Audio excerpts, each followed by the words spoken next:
Good afternoon, Patuxent High School. I'm Mr. Sloan with a few announcements. First up, a note from Mrs. Shepard. What's up? Are you a 10th grader interested in class council? This is the group normally working on the hallway decorating for Spirit Week. They also do fundraisers and community service. They can't get a lot of activities done right now, obviously, but they would like to establish a group and brainstorm some ideas. It's time to get the ball rolling, folks, so tell your friends. Next year, they will be the ones in charge of prom. If interested, again, please email Mrs. Shepard. And now for a note from Mr. Barricado. Yeah. Mr. B would like everybody to know that he is starting a lunch club for competitive diving. No pool necessary, scientifically taught in the living room. For more information, please contact Mr. B at the email below. Oh. And now for the 8th week in a row, an announcement from the triplets of St. Mary's. That's right, Mrs. Santillo, Mrs. Pordusky, and Mrs. Sandusky. Endorsed by Mr. Wilson. Oh, hey! Paw Prints the magazine is just days away from launching their new website, and the first wave of fall articles are about to drop, babies. Woo! Be on the lookout by following their Twitter handle and their recently updated and shared Instagram handle, which looks like that. Awesome. Good job there, Pax Paw Prints, covering the news and spreading the word, because the bird is the word. And finally, a reminder from WPHS and PAX yearbooks. Both staffs want everybody to remember that they are looking for new story ideas. They're looking for people to interview, and they are most certainly looking for pictures. If you want to be a part of WPHS or you want to be in the yearbook, remember to follow them on their social media platforms. And while you're at it, why not type this convenient URL into your search engine and order yourself a PAX yearbook for the 2021 school year before they get pricey. It's all from the bunker on Bean. Now, let's get on with the variety show!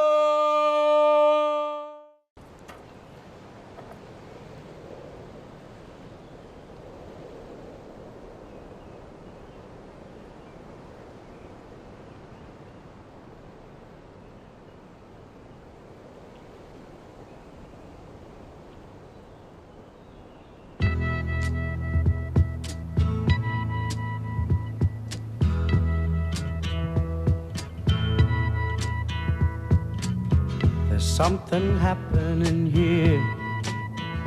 What it is ain't exactly clear.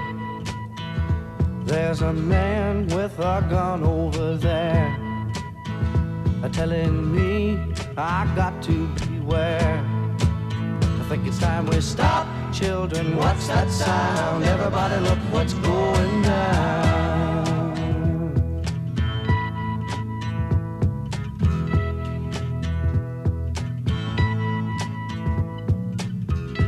Battle lines being drawn.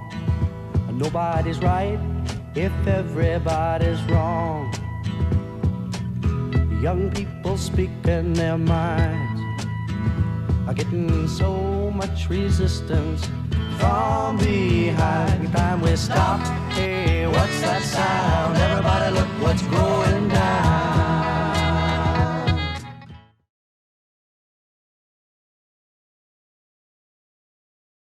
Well, Spirit Week was last week. Crazy, right? I didn't even know about it. There was no homecoming dance, no homecoming game, not even a homecoming parade.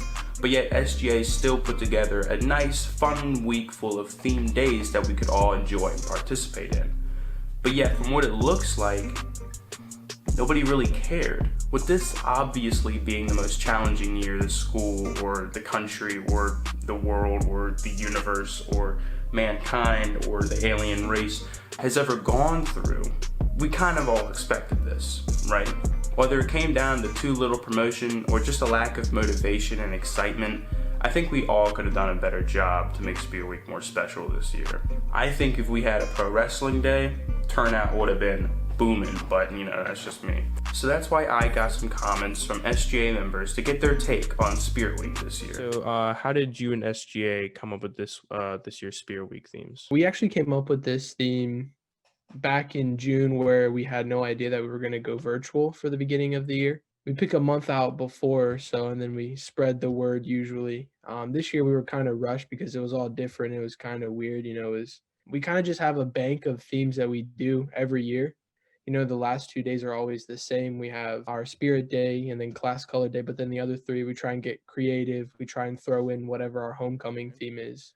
So what were your expectations for the outcome of Spirit Week this year? We were hoping to get as many people involved as possible, just like so people weren't feeling as bummed and it feels like normal school as possible. So just as many people as we could get to participate as possible. I think given the circumstances, yes.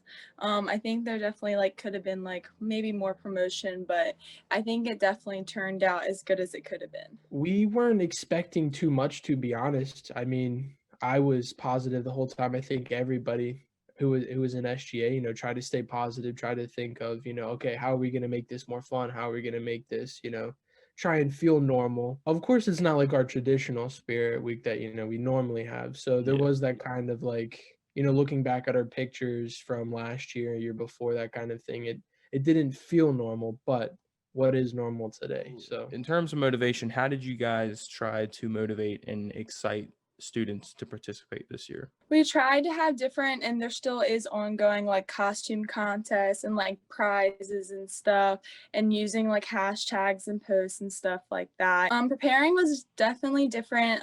We had to keep everything virtual, of course, so trying to make sure everyone was there for meetings, and trying to make sure groups were there, and just trying to spread the word was really hard too, because usually you can just make announcements at school, so that was finding new ways to get the word out and just stuff. Getting it out there. The more people that post things, spread the word, the more teachers that get involved, the more we spread it, the more people okay, this is actually an event. There is a contest coming out, and there is a contest coming up, a costume contest, so be on the lookout for more information with that. How did it feel as a student to not have the full experience of this year's Spirit Week? No homecoming, no parade, no homecoming game. How was that experience like? What did that feel like? Definitely wasn't as happy or as exciting as if we were in school, but I'm glad that we did anything at all, because it really helped, especially during these times, to have something uplifting. It definitely felt different because I'm used to being on the sidelines for the game and always getting ready with my friends for homecoming. So it was definitely different. And you being a senior, and this being your last traditional Spirit Week, we don't know yet if we're gonna have one maybe later this year. So what are your feelings on that? Man, I was crushed. I remember last year looking back, at all the pink during the Class Color Day, and I was, super excited that I was, in about a year, I'm going to be wearing pink. But I mean, it is what it is. Of course, my heart was crushed when we, finally found out that we weren't going to have a homecoming this year and a homecoming week.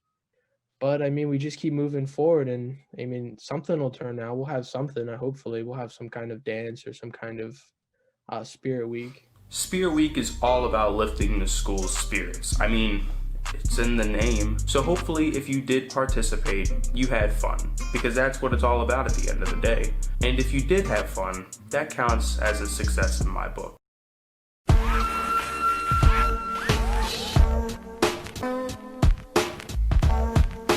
Wow, what a nice day.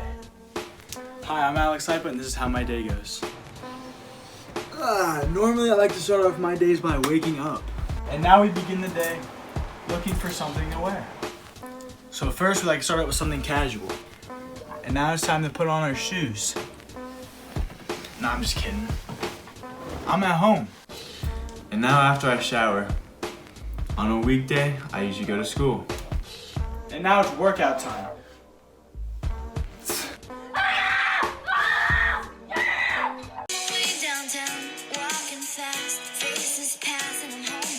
Now it's time to shower. Dancing in the mirror, singing in the shower. And now we eat lunch. And now sometimes I like to get outside and enjoy the day. And sometimes we play catch together.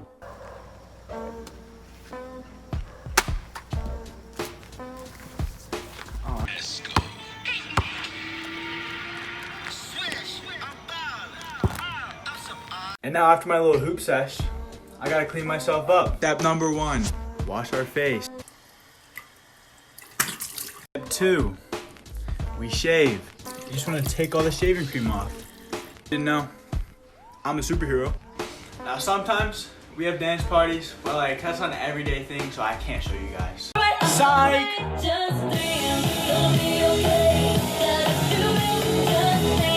To cap off my day, I like to lay in bed.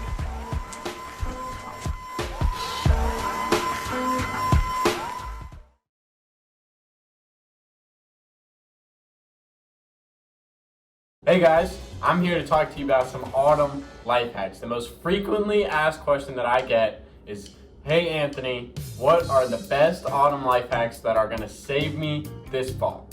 You know, the weather's getting colder, it's hoodie season, so why not bring in some life hacks to pumpkin spice it up a little bit, just saying.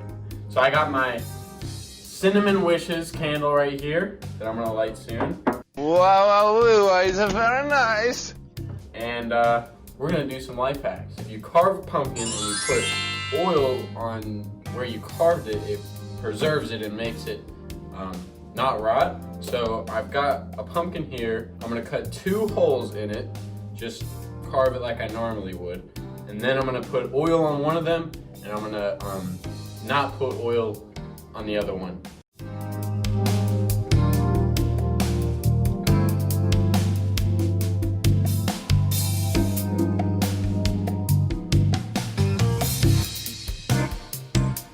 Pour some vegetable oil in this dish. Alright. Then you just want to take it in little dabs, just kind of smear it around right on the inside. Alright, that looks good. It's getting a little colder here in southern Maryland, which means a lot more wet ground. When you're walking around, you are probably gonna get your shoes wet. Not with this life hack. White shoes, which you really don't want to get wet. You don't want to be walking around in the grass getting a bunch of mud on these bad boys. So what you're gonna do, you want to take a grocery bag. And let's say that this is on my foot. Slide it right in that grocery bag. Boom. Check it out. You see this? Nothing is getting on these kicks. They're gonna stay fresh and clean until the spring. You know what I mean? So, a lot of people have the problem where you have a candle that's a lot thinner than a base or whatever you're putting it in. I don't have that problem. What? But I'm gonna use a lemon as an example. What? If you have popcorn kernels, put the popcorn kernels in the base, and then it looks super decorative, chic, beautiful, all of the above, really. If I had a candle, this would be a lot better. And if you put your lemon in, imagine if it was a candle, okay? So the candle's like in the middle of the popcorn kernels, and they're like orange, and it looks so cute right next to your pumpkin spice latte. And yeah, you guys be safe, I'm out.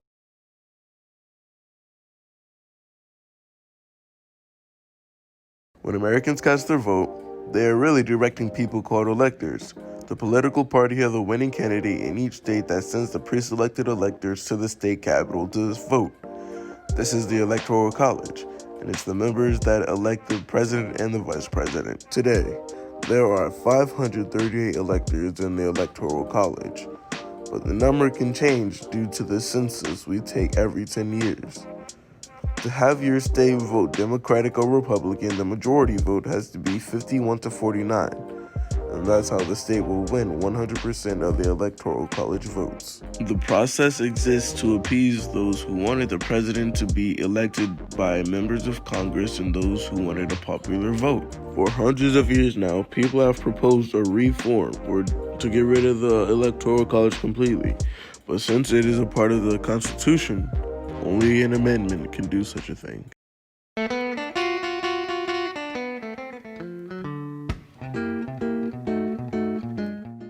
The next generation of the PlayStation is nearly here. It will hit the market on Thursday, November 12th of this year, and people can't wait to get their hands on it. You should expect to see better graphics in your games, and the PS5 will also support high refresh rates, which should make games feel smoother if you have a display that supports those refresh rates. Plus, the PS5's custom SSD promises to offer such a leap forward in loading speeds that it could change the way games are designed. The PS5 supports up to 8K output and promises 4K graphics at up to a 120 Hz refresh rate. It will also support 3D audio, which Sony said will let you see with sound in a commercial shared in August. We don't know exactly how 3D audio will be utilized in games just yet, and it's worth mentioning Sony also tried to sell it as a feature on the PS4. So we will have to wait to see how much better 3D audio on the PS5 might be, or if the $100 Pulse 3D wireless headset that's fine-tuned for 3D audio on PS5 consoles is more than just marketing. The PS5 will have 3 USB-A ports, one on the front, 2 on the back, and 1 USB-C port on the front. There's also an Ethernet port on the back of the console, and the unit still has Wi-Fi capability. It will stand 15.74 inches tall, making it the largest gaming console ever made. Good luck fitting it onto your TV. There is a ton of buzz around the first wave of PS5 games you can buy on November 12th. Some of the more anticipated titles include Demon's Souls, Spider-Man, Miles Morales, Sackboy: A Big Adventure, Godfall, Assassin's Creed Valhalla, NBA 2K21 Mamba Forever, Borderlands 3, and Call of Duty Black Ops Cold War. The digital edition of the console lists at $399, and the Ultra HD Blu-ray disc drive edition will run you $499. These prices are typical with Sony's previous pricing, so pray for some gift cards from Granny or a Thanksgiving Black Friday miracle. I'm Nate Carver for WPHS. I hope you pre-ordered it and happy gaming.